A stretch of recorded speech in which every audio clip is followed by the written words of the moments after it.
He was born in Queens, New York in 1946, in a world that was still rebuilding after war. Donald John Trump grew up in a strict but ambitious household. His father, Fred Trump, was a successful real estate developer who believed that discipline was the key to success. His mother, Mary, taught him charm and confidence. From the very beginning, Donald stood out. He wasn't the quiet one in the room. He wanted to lead, to stand out, to win. In school, he argued, competed, and pushed his teachers to the edge. By the time he was a teenager, his parents decided he needed structure, so they sent him to military school. There, Donald discovered something important. He learned that authority could be earned through confidence. He learned that when you act like a leader, people follow. That mindset would shape his life forever. When Donald graduated from the Wharton School at the University of Pennsylvania, he was already thinking big. He didn't just want to build houses, he wanted to build icons. He saw the New York skyline and thought, why not my name up there? His first big success was the Grand Hyatt Hotel. The deal was risky. He borrowed heavily, negotiated endlessly, and convinced the city to believe in him. The result was a gleaming symbol of 1980s ambition, and it made him a celebrity. From that moment, the Trump name was more than a family brand. It was a statement. Through the 1980s, Trump became everywhere. He built skyscrapers, opened casinos, bought an airline, and even published a best-selling book, The Art of the Deal. He became the face of excess, power, and confidence. Every photograph showed him surrounded by gold, glass, and glamour. Reporters called him the billionaire king of New York. He called himself the Donald. He dated models, appeared on magazine covers, and became a living symbol of the American dream. But behind the cameras, there were cracks forming. The economy was shifting, and Trump had borrowed too much too fast. When the recession of the early 90s hit, his empire began to collapse. Banks closed in, headlines predicted ruin, and his image as an untouchable mogul started to fade. For a moment, it looked like the story was over, but Trump wasn't done. He used the only thing he still had, his name.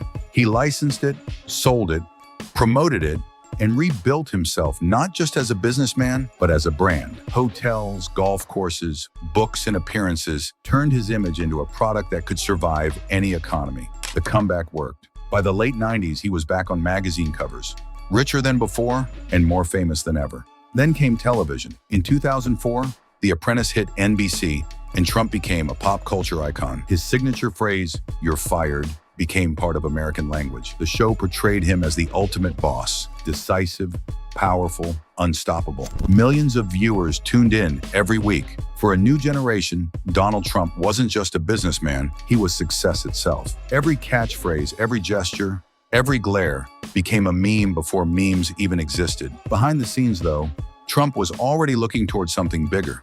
Politics had always fascinated him. He had flirted with the idea of running before, but now the timing felt right.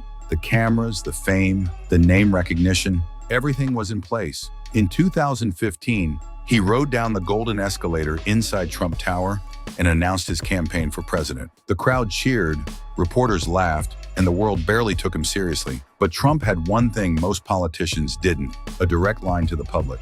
His rallies felt like rock concerts. He spoke the way people talked, not the way politicians did. He was blunt, controversial, and impossible to ignore. As months passed, he rose in the polls. Against every prediction, he won the nomination. And in November 2016, he did the impossible. Donald J. Trump became the 45th president of the United States. For the next 4 years, he dominated global news. Supporters saw him as a fighter who challenged the establishment. Critics called him reckless, divisive, unpredictable, but nobody could look away. He rewrote the rules of modern politics. He used social media like no one before him. A single tweet could move markets or shift global headlines. He signed major tax reforms, restructured trade deals, and pushed his America First agenda with boldness and speed. Every day felt like a new episode in the biggest show on earth. To his fans, he was a disruptor.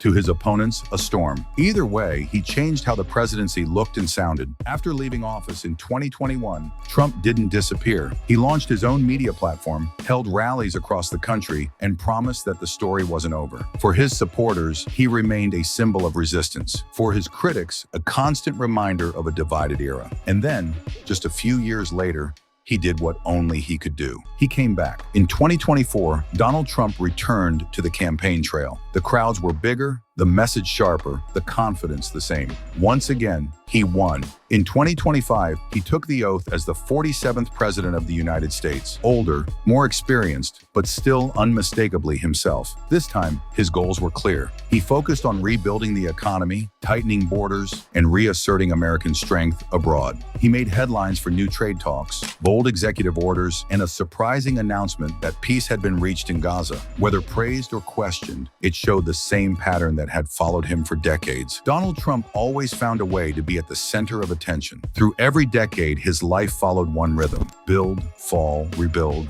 rise again. He had become a symbol not just of success, but of persistence. He was a man who never stayed down for long. The boy from Queens who dreamed of skyscrapers had become a global phenomenon. He had been a builder, a celebrity, a president, and through it all, the same driving force remained: a belief that confidence could shape destiny. Today, Trump stands as one of the most recognized figures on the planet. Some see him as a visionary, others as a showman, but everyone sees him as unforgettable. He turned business into television, television into politics, and politics into history. Few people can say they've lived multiple lives in one lifetime. Donald Trump did exactly that. Then, a young man looking up at the Manhattan skyline, dreaming of putting his name on it. Now, a world leader whose name defines a half-century of American culture. Love him or hate him, he changed the conversation forever. Because some people build towers, some build empires, and a rare few build eras.